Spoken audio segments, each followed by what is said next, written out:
Anthony Albanese has begun a news conference. A majority of women. 54 women in our caucus of 103 members. And it's no accident that the government has already made significant reforms to advance the interests of women and therefore advance the interests of Australia.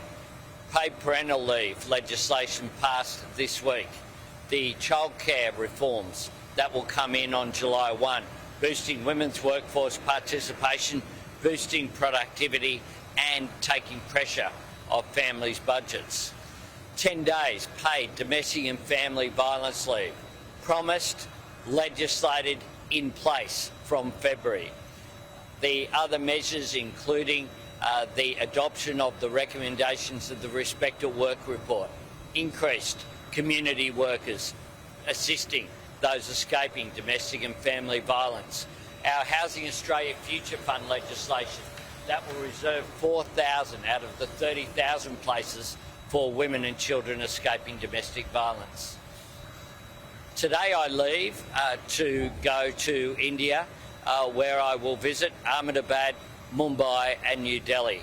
This is an important visit. It will be my 4th meeting with Prime Minister Modi, and one of the first things I did as Prime Minister was travel to the Quad Leaders meeting in Tokyo on May the 24th of last year. Australia and India are important partners. We share common values. We are both vibrant democracies. We have an interest in improving our economic relations, and the Varghese report provides a blueprint that hasn't been fulfilled enough. This visit will be accompanied by 25 senior business leaders, CEO of major Australian corporations, leaders of universities, leaders of IT companies, resources and other companies who want to improve the relationship with India. India is currently our 6th largest trading partner, but they can be much larger in the future. And here in Western Australia, we see the importance of the Indian Ocean. The truth is that India, along with Indonesia, will grow to be the 3rd and 4th largest economies in the world in coming years. That presents an incredible opportunity for Australia. And during this visit, I'll be giving at least 7 speeches over the coming days, talking about the opportunities which are there to have increased people-to-people relations, to educational transfers, increased two-way investment, increased engagement between our business communities. And I think it is an enormous opportunity for Australia. Lastly, I do want to say that after this visit, I will be visiting the United States for a bilateral meeting with President Biden. I look forward to the continuing engagement that I have with the US administration.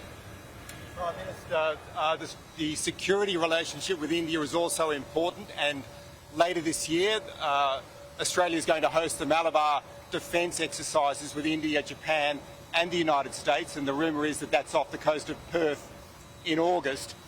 Why are we deepening the strategic and defence relationship with India, and is it about China? The relationship with India is multifaceted. It's one of people-to-people relations. The growing diaspora that is there in Australia is an asset for Australia, but also those people-to-people links are so important. It's also about our trade, but it's also about our security relationship.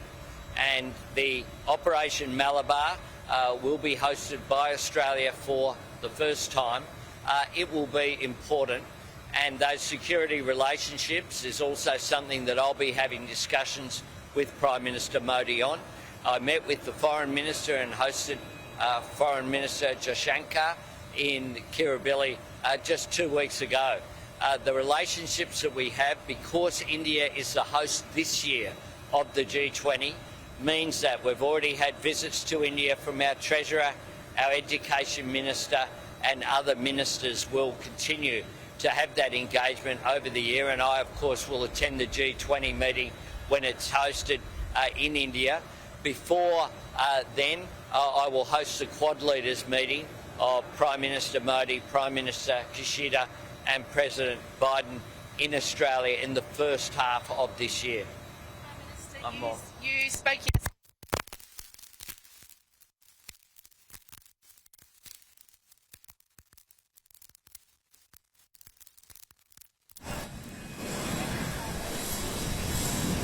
Prime Minister Modi about reducing what his concrete moves to reduce emissions, and you just said just then you're going to have a bilateral meeting in the US. Is there a trilateral element to that?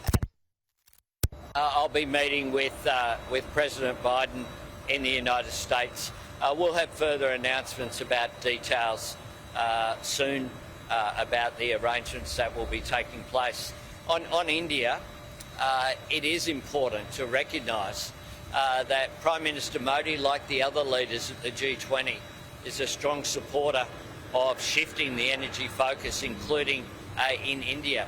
That's important to lower emissions, but it's also important on issues like pollution in India as well. It's something I know Prime Minister Modi is very conscious of. We will be talking about the new industries and opportunities that Australia has, whether it be provision of lithium and other materials that are important for the shift to renewables. The growth of areas like green hydrogen present enormous opportunities. India is a driver of new technology and innovation, and there is a great scope for Australia and India to cooperate as we both transition for clean energy. Prime Minister, just on trade quickly. Thanks.